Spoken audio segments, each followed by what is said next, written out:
Par exemple, je pense tout particulièrement à une jeune fille qui s'appelle Magdalena, qui nous a été présentée il y a quelques mois de ça.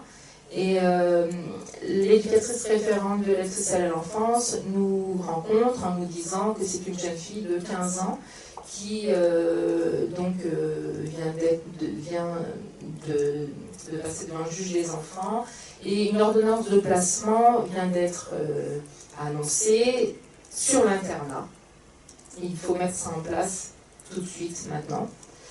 Sauf que dans la présentation que cette éducatrice référente nous fait, elle nous dit que Magdalena a 15 ans et qu'elle vit depuis une année chez un petit copain, son petit ami, qui a 18 ans.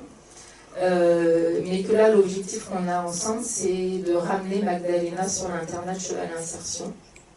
Alors, comme le disait le docteur Lemaire ce matin, on n'a pas eu le sentiment que cette professionnelle venait nous donner un peu la patate chaude, où on n'arrivait pas à mettre à l'endroit où on avait envie qu'elle soit, etc. Mais on avait plutôt le sentiment que cette référente de l'aide sociale à l'enfance venait nous demander de l'aide et de savoir un petit peu comment on allait faire tous ensemble pour mettre en œuvre l'ordonnance de placement.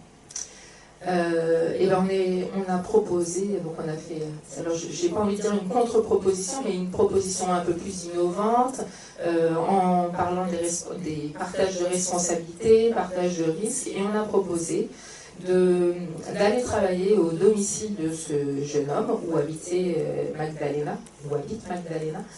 Et peut-être que dans quelques mois, effectivement, Magdalena serait sur l'internat ou pas. Mais c'était un peu un pari, on se lançait. Et on n'avait surtout pas envie de se lancer dans un bras de fer avec cette jeune fille et ses parents.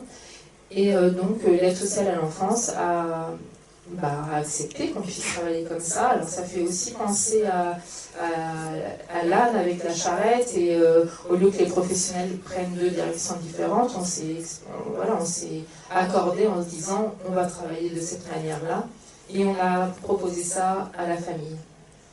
Et la famille a été très surprise, puisque pensait qu'on allait prendre Magdalena par la main, l'emmener sur l'internat, et peut-être risquer qu'elle se mette en danger, qu'elle fasse des fugues, qu'elle retourne chez ce petit ami et qu'on n'arrive pas à construire une relation de confiance. Donc ils ont accepté. Et on a réussi à tisser une relation de confiance avec cette jeune fille qui a fait un petit peu un bout de chemin. Une porte s'est ouverte chez son père, maintenant elle y passe quelques nuits, chose qui ne pouvait pas se produire avant. Donc elle a une chambre chez son papa. Et nous, on s'est un peu détaché de l'objectif principal qui était de retourner sur l'internat, parce qu'on s'est dit, il faut être au rythme de cette jeune fille, et plutôt que de forcer les choses. Voilà. Et on s'est rendu compte que cette jeune fille avait énormément de ressources et de capacités, de compétences, et c'est ce qu'on exploite en ce moment. Donc voilà, Magdalena,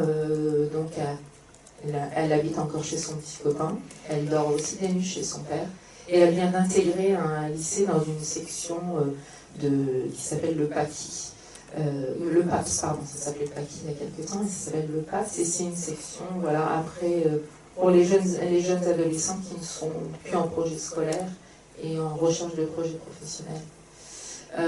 C'est comment on arrive à un peu inverser les tendances, comment entre professionnels on peut décharger un peu la charrette et puis se faire confiance les uns les autres.